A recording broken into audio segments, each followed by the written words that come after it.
G'day guys, how you going? It's that time of the week.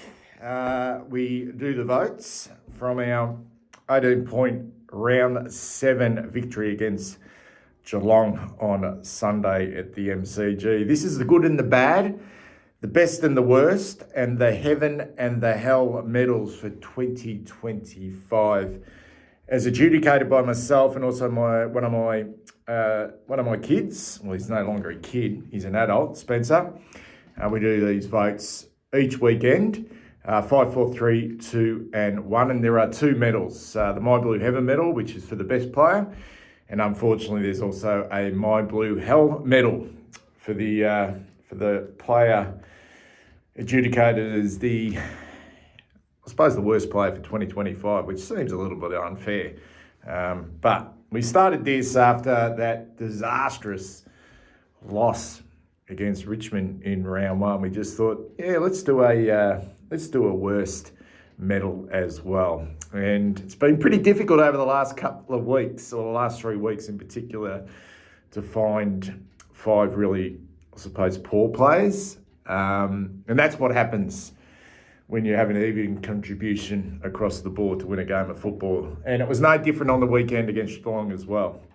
Thought we were excellent. So it's going to be interesting how we voted for the My Blue Hell medal. But we'll start as usual with the My Blue Heaven medal and the round 7 votes. So I'll pop those up now.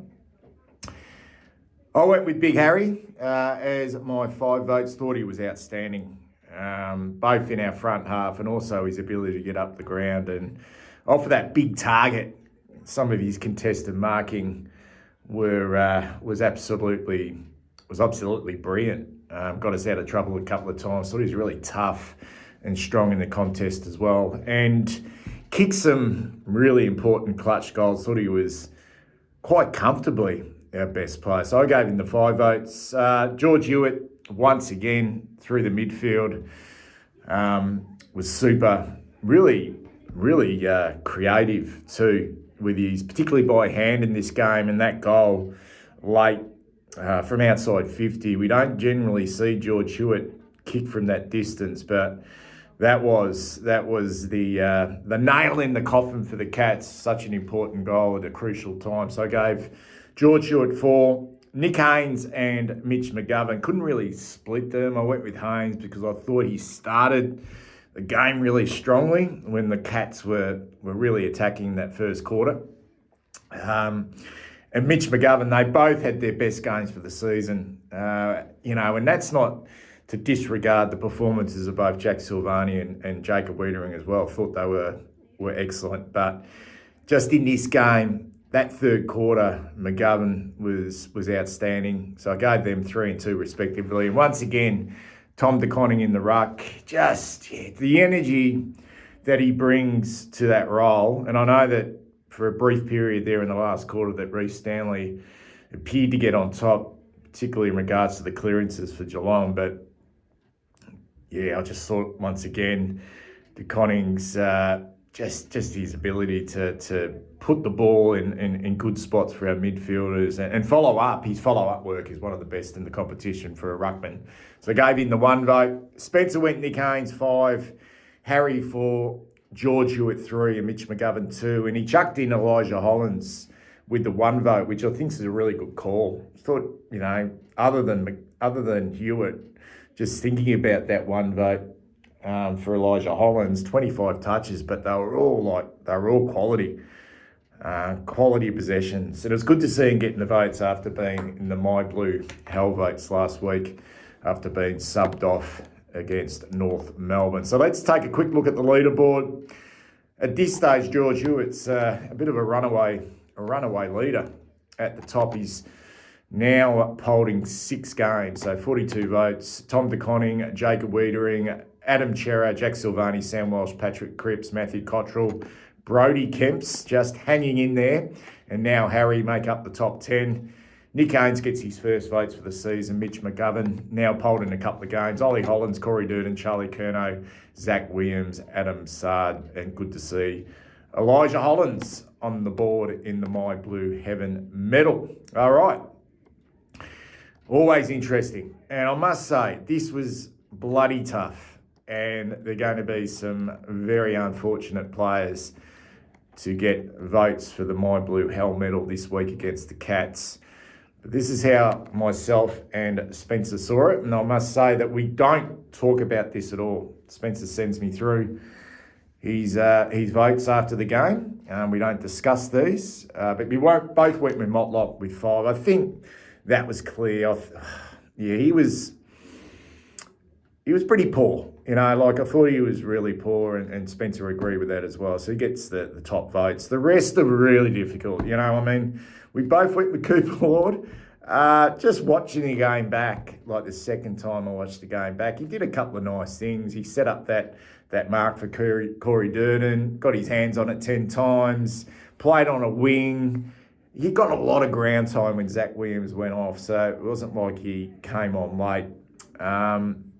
It was just, I'm sort of looking at Cooper Lord. Love how we're trying to develop him. Love how we're getting game time into him. But just feels like he's probably not quite ready at the moment, although we are playing, which probably says a little bit about our depth, if I'm perfectly honest. So we both went with Cooper Lord with 4 votes. I went with Blake Acres with 3.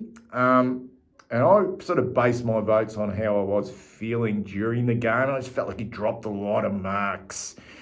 And he's probably played one of his better games of the year, but I'm just not quite seeing it with Blake Acres at the moment. Not compared to how we performed in 2023 and also last year. So he's a little bit down this year. Maybe he's carrying some injuries. Hopefully we see his best shortly because we will need him. But thought it was another sort of below par performance by Blake Acres. I went with, unlucky with the next 2, but Corey Durden, just the 6 touches. Great mark and great goal. Applied some good pressure, a little bit of energy, but yeah, just 6 touches, 2 votes. And unfortunately for Matthew Carroll, he did some really good things, but some shocking things. And he's only young, but that first half where he just don't know what was happening with him. I got no idea. The poor kid, he just could not kick the ball. It was almost like there at some stage he just went into his shell a little bit, but he had some big moments late in the game, which was, I suppose, good for his confidence to sort of, I've got no doubt at halftime the leaders and potentially Michael Voss would have spoken to him and tried to settle him down. But I gave him the 1 vote. Spencer went with Durden. Will White, very unlucky. He's chucked Will White in there.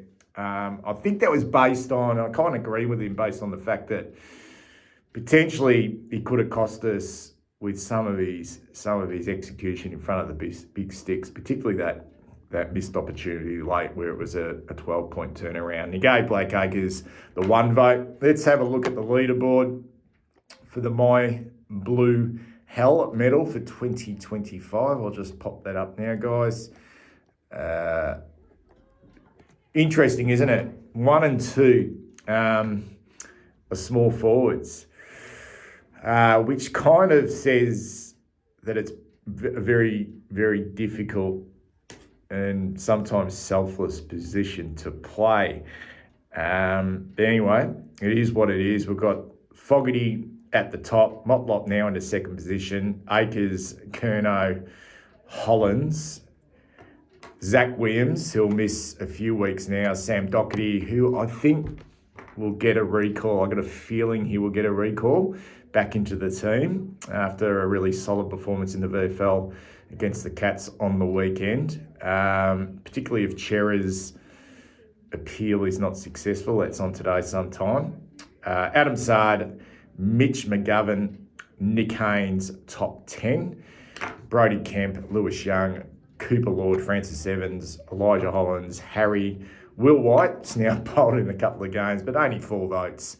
Patrick Cripps, Lockie Cowan, Ashton Moyer, Tom DeConning, and welcome to the club, Matthew Carroll in 22nd position on the My Blue Heaven medal leaderboard tally after round 7 for 2025. In the comments below, guys, did we get it right? It's just an opinion, bit of fun. If you want to contribute, let us know how you would have gone for the Heaven and Hell medals. See you in the preview over the next couple of days. Catch ya.